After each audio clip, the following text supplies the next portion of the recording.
Hey guys, welcome to History Behind the Warrior, and today we're going to be talking about Vega. Now, prior to his appearance in the Street Fighter series, Vega was born into a privileged Spanish family. However, for unknown reasons, their status dwindled, causing Vega's mother to remarry for financial security. As Vega matured, he gained an interest in bullfighting and martial arts. At a later date, he would travel to Japan and begin learning ninjutsu. He mastered the martial art very quickly and began combining aspects of bullfighting with it. This in turn made his fighting style very unpredictable and extremely dangerous. To test his true potential, he began participating in underground cage fighting, quickly becoming the best. When Vega returned back to Spain, he found his hideous stepfather murdering his beautiful mother. In turn, he would murder his stepfather. The incident would permanently scar Vega, warping his psyche and somewhat having him develop a dual personality, where he can seem like an honorable noble man by the day, but a sadistic murderer by night. This change of personality can also be triggered by Vega's obsession with beauty, as he believes beauty is an amazing trait and that ugliness is something that should be purged. Now, during this time, Vega was traveling around the world assassinating many people,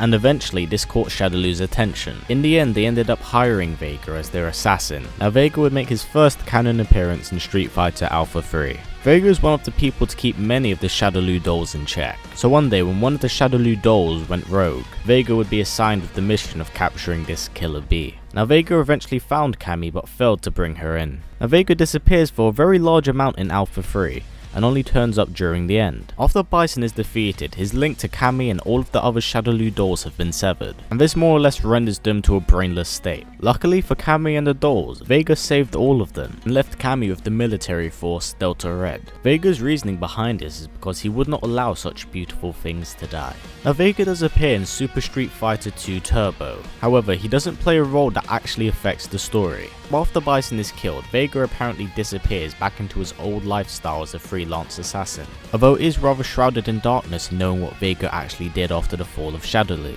Now, after the birth of Sin, the weapons division of Shadowloo, Vega would re-recruit himself into the organization. Finding his aristocratic lifestyle very boring, he was more than happy to rejoin the organization. Although happy to join Sin, he was disgusted by the appearance of Seth, seeing him as a disfigured monster. Now, during the end of Seth's tournament, Seth had his hands full. Being well aware of Bison's resurrection, Vega would take this opportunity to steal valuable data from Sin. Now, during this time, Chun-Li was doing the same thing, and after realizing this, he would attempt to drop an entire dam on her. After doing this, he would escape in a helicopter, but was disappointed when he looked back and saw that Chun-Li had survived with the assistance of Guile and Abel. Vega then returns in Street Fighter V, where he is seen in multiple characters' prologue stories. From what we can tell from the prologues is that Vega is keeping tabs on the Shadowloo dolls, and that he finds his new work associate Fung very irritating.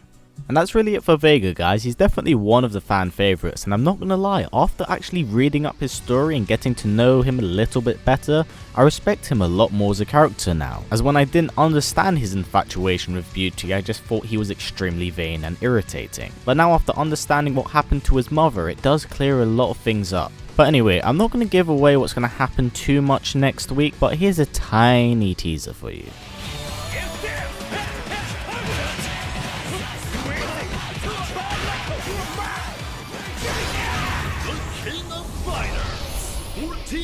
So yeah, that's happening. So hopefully this has gotten you guys pretty hyped, because I know you guys definitely want to see this new series. And considering it's coming out soon, it seems only fair to actually talk about it. And you know, because they can't apparently decide when to release fucking Tekken 7 Fated Retribution. But that's a topic for another time. Now, in saying that, Tekken isn't over, it's actually been put on the shelf for the time being, and I'm more than happy to actually go back to the series in due time. Now, as always guys, please comment, like, subscribe, and share this video with everyone you know. Take care, and I will see you guys next time.